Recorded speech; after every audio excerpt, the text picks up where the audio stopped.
So, for many of us, it's like a fleeting moment, that little joy, it comes, that little world beyond. So how does one train the mind or tame the mind to be in that state? It's very simple now. See, first understand our mind is constantly chattering. It's constantly chattering. Required not is chattering. There's a soliloquy going on. This soliloquy going on, we are, we don't live in the world, we live our minds. True. We don't live in the world, we live our own mind. Constantly soliloquy. When required, I have to use mind to talk now. So I need to talk, I have to use my mind to talk.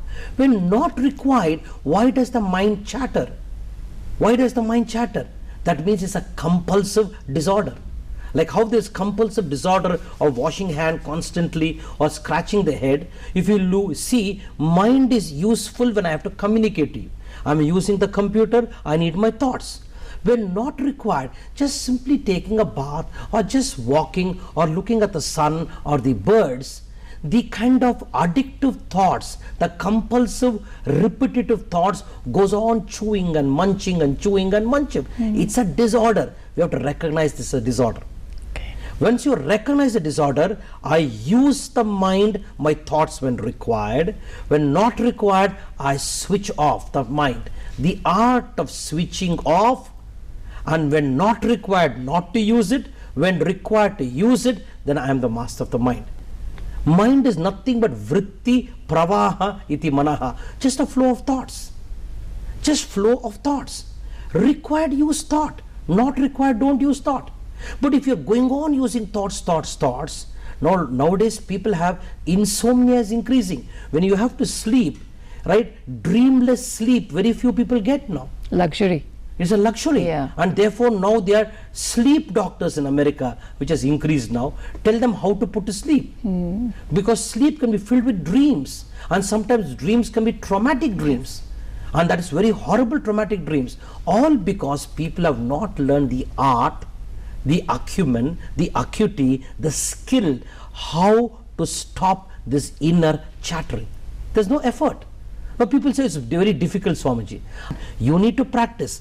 Abhyasena to kaunteya vairagena cha grihyate. Krishna says in the Gita, abhyasa, you have to practice. You have to practice to stop this soliloquy, to stop this mind.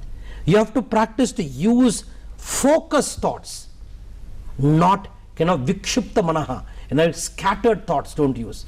That you need to practice. Mind is a great resources.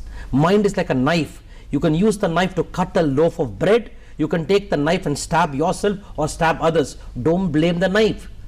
Mind is like a knife. You can use it or you can abuse it. And most of the people are abusing it because they don't even know what is mind. And I think we give up too fast on our minds. We start something and we say we're not getting the result and we give up. And I think people don't even have a vision, no? See, the question is, there is a mass hypnosis which has happened right now. The mass hypnosis is, become successful, you will become happy. Have multiple pleasures, you will be happy. Have multiple affairs, you will be happy. Right? Have many cars, you will be happy. I'm saying not that you should not have cars. Right? The mass hypnosis has been outward. Where has the understanding? There's no vision, there's no clarity. Right? There's a mind, we need to master the mind. What are the dynamics of the mind? How mind works there? Mind is an extension of what? What are the root cause of the mind? Why does the mind chatter and mutter and get lost in its own soliloquy? So there is no little study. Now you don't need great effort. You need a vision and you need an awareness as you're doing that. There's a beautiful Sanskrit verse. It says, Vishwam darpana drishyamana nagari tulyam nijantar gatam. Vishwam, this world, is darpana, mirror, for us to look inside. In Dakshinamurti Stotra, the great saint Adi Shankaracharya says that. So you need awareness, vision. We'll be going in